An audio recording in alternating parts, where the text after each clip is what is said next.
Imagine a time long ago. Ancient Greece was a place of wonder. It was a cradle for new ideas. Here, thinkers began to question everything. They looked at the stars and the world around them. They asked, why? This spirit of inquiry sparked a revolution. It was a revolution of the mind. This era gave birth to many great minds. These individuals helped shape Western civilization. Their thoughts laid the groundwork for future understanding. Among these intellectual giants, one name shines brightly. That name is Plato. He lived in Athens, a bustling city-state. Athens was a hub of culture, art, and democracy. It was also a center for deep philosophical discussion. Plato was born into this vibrant world. He would grow to become one of its most famous sons. His contributions would echo far beyond the borders of Greece. He became a cornerstone of Western philosophy, a true beacon. Plato was more than just a name from antiquity. He was an active thinker, a prolific writer, and an influential teacher. He dedicated his life to the pursuit of knowledge. He sought to understand the fundamental nature of reality. He questioned the world around him relentlessly. His mind was a universe of ideas.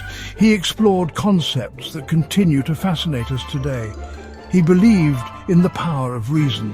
He championed the examined life, urging others to think critically. His preferred method of writing was the dialogue. These were not dry academic texts. They were lively conversations, often featuring his mentor, Socrates.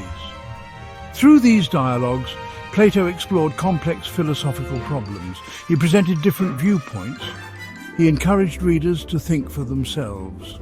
Topics ranged from ethics and politics to metaphysics and epistemology. His dialogues are like windows into the philosophical debates of ancient Athens. They make profound ideas accessible and engaging for everyone. The ideas Plato introduced became foundational. They formed the bedrock for much of Western philosophical inquiry. He explored the theory of forms, suggesting a realm of perfect ideals. He contemplated the nature of justice in his masterpiece, The Republic. He pondered love and beauty in the Symposium. These concepts were not mere intellectual exercises. They were attempts to understand how to live a good and meaningful life. They have sparked debate and inspired thinkers for over 2 millennia. This essay will journey through Plato's extraordinary life. We will explore his early years in a politically charged Athens. We will delve into the profound influence of his teacher Socrates. We will follow his travels and the establishment of his groundbreaking school, the Academy. We will examine his key philosophical contributions. Finally, we will consider his enduring impact on future generations. Prepare to meet the mind that helped shape the way we think about the world.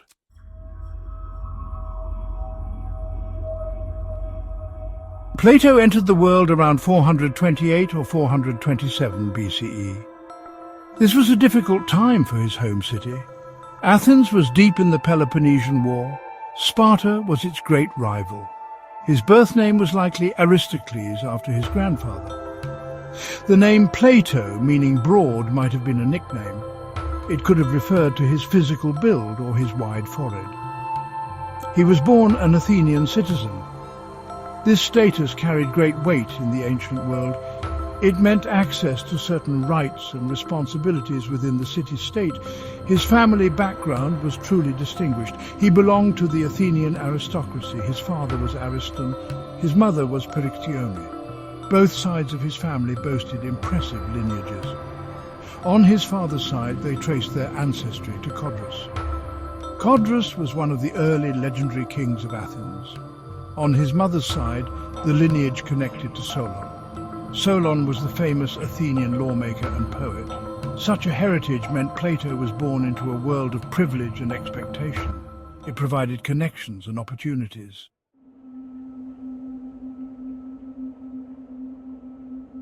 The Athens of Plato's youth was a city in ferment. The golden age under Pericles was fading. The long and draining Peloponnesian War dominated public life. This war lasted from 431 to 404 BCE. It brought immense strain to Athenian society. Political stability was a distant memory. Citizens witnessed constant debates and power struggles. The very foundations of their democracy seemed to be shaking. This backdrop of uncertainty profoundly shaped young minds. It made them question the systems around them. This era of instability had a deep impact. Plato would have seen the promises and perils of Athenian democracy. He observed how political fortunes could shift rapidly. He saw the rise of persuasive, sometimes dangerous public speakers called demagogues. They could sway the masses with powerful rhetoric. These experiences likely planted the first seeds of doubt in Plato's mind. He began to question if popular rule always led to the best outcomes.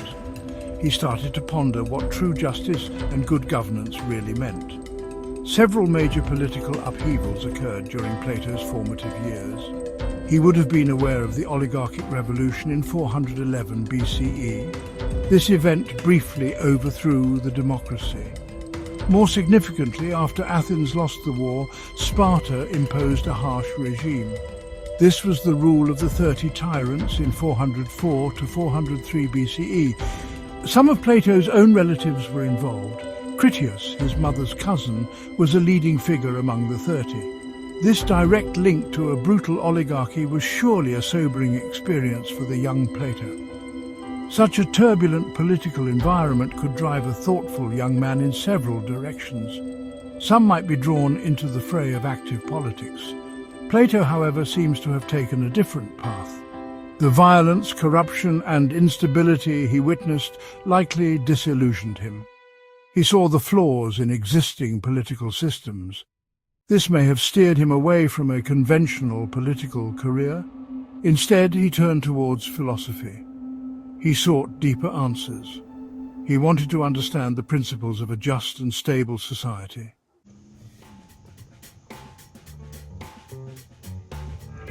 In ancient Athens, the education of an aristocratic boy was carefully structured. It aimed for a harmonious development of mind and body. Plato would have received such an education. Physical training known as gymnastics was essential. It built strength and discipline.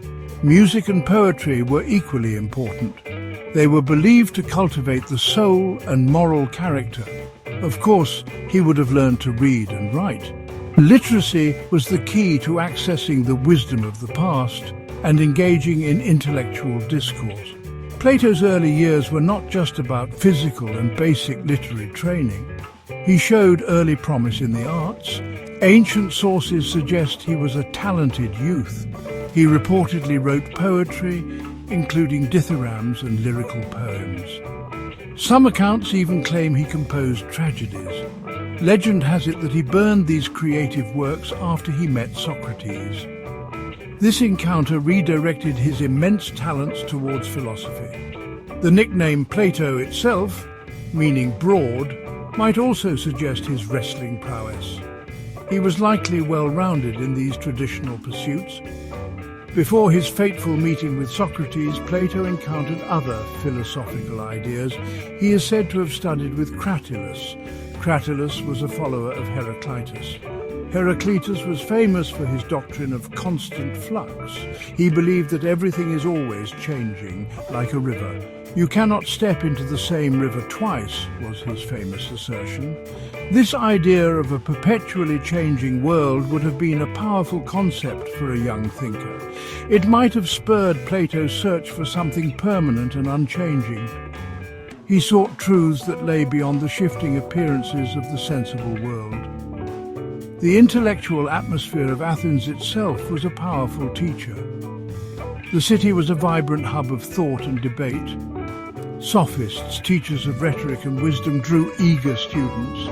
Public spaces like the Agora were alive with discussions. People debated virtue, politics, and the nature of reality.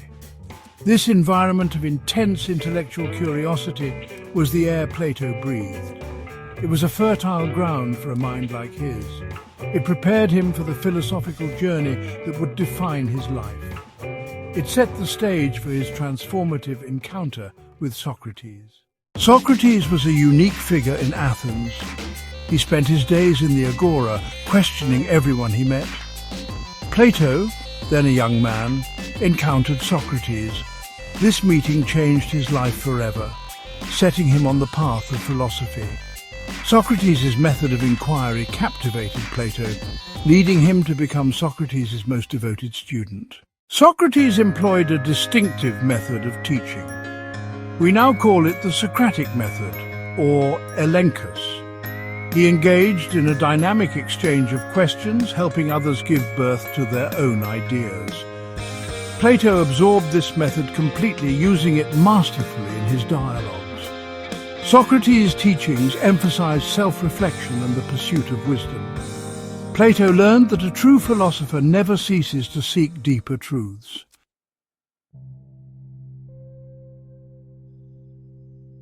Despite his wisdom, Socrates made powerful enemies in Athens. His constant questioning exposed the ignorance of influential men. In 399 BCE, Socrates was brought to trial. He was accused of impiety and corrupting the youth. These charges were likely politically motivated. Socrates faced his death with courage and calm. He became a martyr for philosophy and freedom of thought. Plato honored Socrates' memory and teachings. Through Plato's writings, Socratic ideas live on. Socrates' influence echoes still.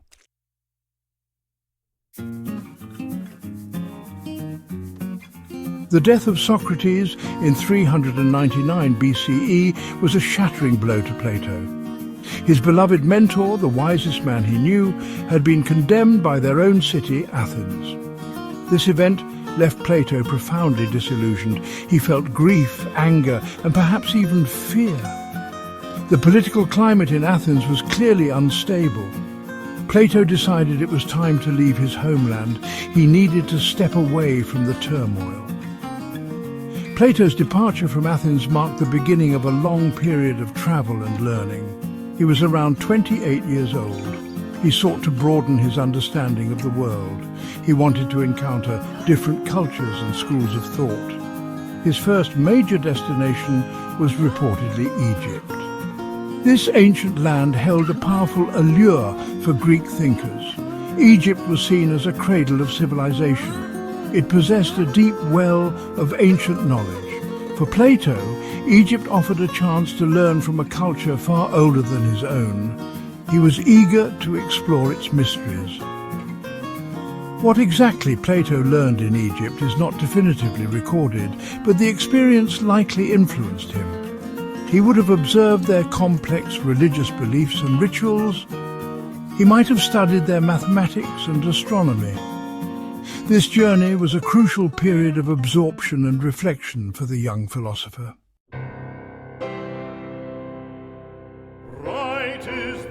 After his time in Egypt, Plato's intellectual travels continued. He is believed to have journeyed to Cyrene, a Greek colony in modern-day Libya. There he reportedly associated with Theodorus, a renowned mathematician. This encounter would have deepened Plato's interest in mathematics. He began to see its importance not just as a practical tool. Mathematics offered a path to understanding abstract, eternal truths. From North Africa, Plato sailed to Magna Graecia, the coastal area of southern Italy heavily colonized by Greeks. Here he came into direct contact with Pythagorean communities. The followers of Pythagoras were known for their distinctive lifestyle. They emphasized asceticism, communal living, and the pursuit of wisdom. Their philosophy blended mathematics, mysticism, and ethics. Plato met Archytas of Tarentum, a prominent Pythagorean philosopher, mathematician, and statesman. This meeting was profoundly influential for Plato. The Pythagoreans believed that numbers were the fundamental principles of the universe. They saw mathematical harmony in music and the cosmos. These ideas resonated deeply with Plato. He absorbed their teachings on the immortality of the soul. Mathematics, for the Pythagoreans, was a key discipline.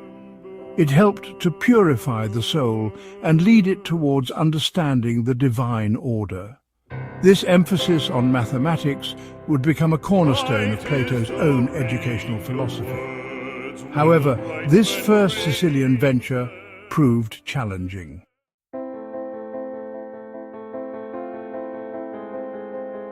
Plato's experiences in Syracuse with Dionysius I were largely disappointing. The tyrant was more interested in maintaining his power than in philosophical ideals. Plato's attempts to advise him on just rule were met with resistance. Some accounts even suggest that Plato's life was in danger. He eventually left Sicily, his hopes for immediate political reform dashed. This encounter was a critical turning point. It forced Plato to reconsider his approach to bringing about a better society. Direct political intervention with current rulers seemed fraught with peril. True societal change could not be achieved by simply advising existing rulers. Most were too set in their ways, too corrupted by power. A more fundamental, long-term approach was needed. He understood that future leaders needed a completely new kind of education. They needed to be nurtured from a young age. They had to be trained in virtue, reason, and the pursuit of true knowledge. Only then could a just and stable state emerge. Plato began to envision a dedicated place for such education. It would be a sanctuary for genuine intellectual pursuit, a community where scholars and students could engage in rigorous Socratic inquiry. This institution would cultivate the minds capable of grasping eternal truths. It would prepare them for wise leadership.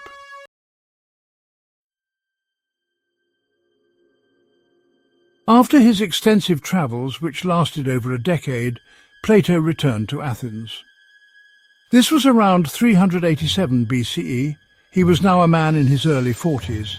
He was enriched by diverse experiences and profound philosophical insights. He was ready to embark on his most significant life's work. He would establish his own school.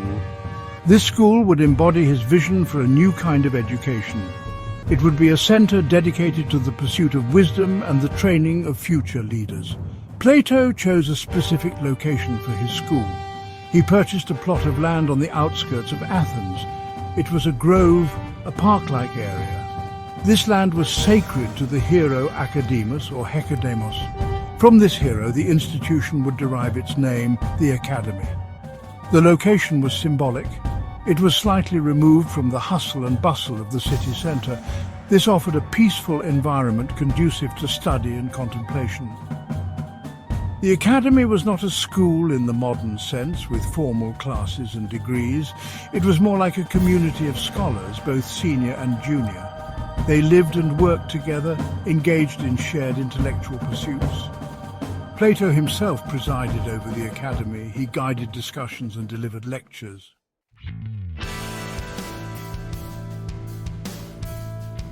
Plato's most influential contribution is arguably his theory of forms. This theory seeks to answer a fundamental question: what is truly real? Plato proposed that the physical world we perceive through our senses is not the real world. Instead, it is merely a shadow, a copy of a higher reality. This higher reality is the world of forms or ideas. These forms are the perfect, eternal and unchanging archetypes of everything that exists. Think of them as the perfect blueprints for concepts like chairness, beauty, or justice. They are the true objects of knowledge. The world we experience daily is the sensible realm. It is a world of constant change and imperfection. A specific chair you see will eventually break or decay. A beautiful flower will wither and die. These are mere instances, pale imitations of their perfect forms. The true form of chair or flower exists in an intelligible realm. This realm is accessible not through our senses, but through our intellect and reason. It is a world of stability and perfection. Understanding this distinction is key to grasping Plato's entire philosophical system. To illustrate this profound idea, Plato used the famous allegory of the cave. Imagine prisoners chained in a cave facing a blank wall. They have been there their entire lives. Behind them, a fire burns. People walk past the fire carrying various objects.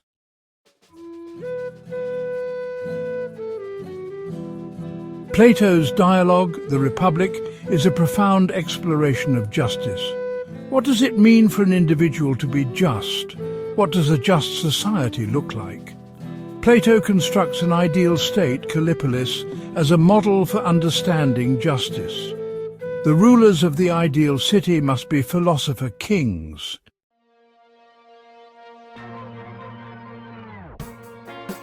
Plato made significant contributions to epistemology, the theory of knowledge. He distinguished between knowledge, or episteme, and mere opinion, or doxa. Opinion is based on sensory experiences and is unreliable. True knowledge pertains to the eternal and unchanging forms. It is grasped through reason and intellect. Plato sought a pathway from appearances to truth.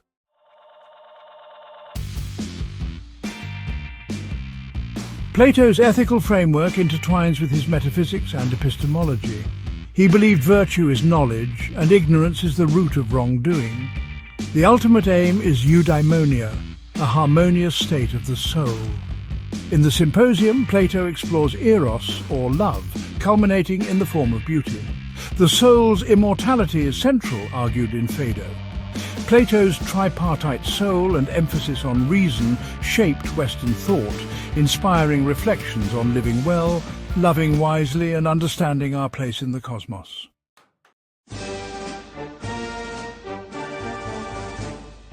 Plato stands as a monumental figure in the history of human thought. His journey was truly extraordinary. He began as a devoted student of Socrates. He then became the visionary founder of the celebrated academy.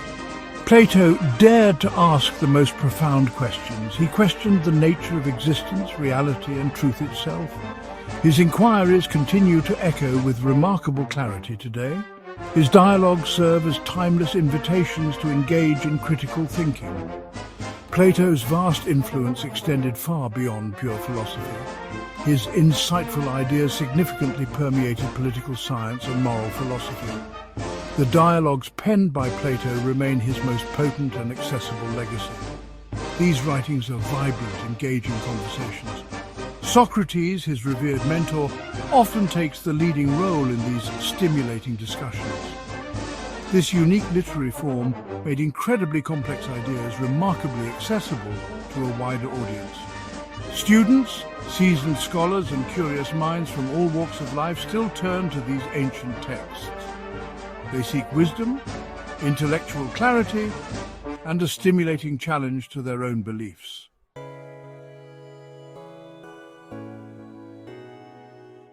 The Academy, established by Plato around 387 BCE, was a groundbreaking institution. It became a celebrated beacon of higher learning. More than just a school, it was a vibrant community of scholars. For over 900 years, it nurtured intellectual development. Its curriculum emphasized mathematics and dialectic, setting new standards for education. Plato's ideas profoundly influenced his student, Aristotle.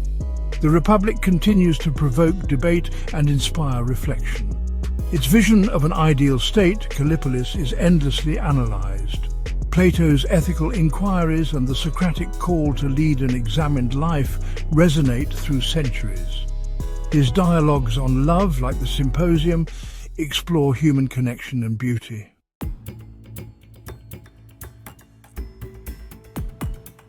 Plato's questions from over 2 millennia ago remain urgent today. We grapple with reality in an age of virtual worlds. We strive to distinguish truth from misinformation. We debate justice amidst global inequalities.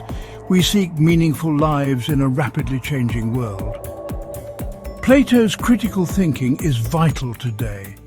The Socratic method teaches us to question assumptions. It encourages rigorous, logical analysis. In a world of information overload, clear thinking is paramount. Plato's dialogues train the mind for deeper understanding. His theory of forms invites us to seek enduring principles. Plato's legacy lies in his understanding of the human condition. He recognized our capacity for reason and our pursuit of truth. His philosophy invites a lifelong journey of inquiry. Plato remains a guiding star in human thought.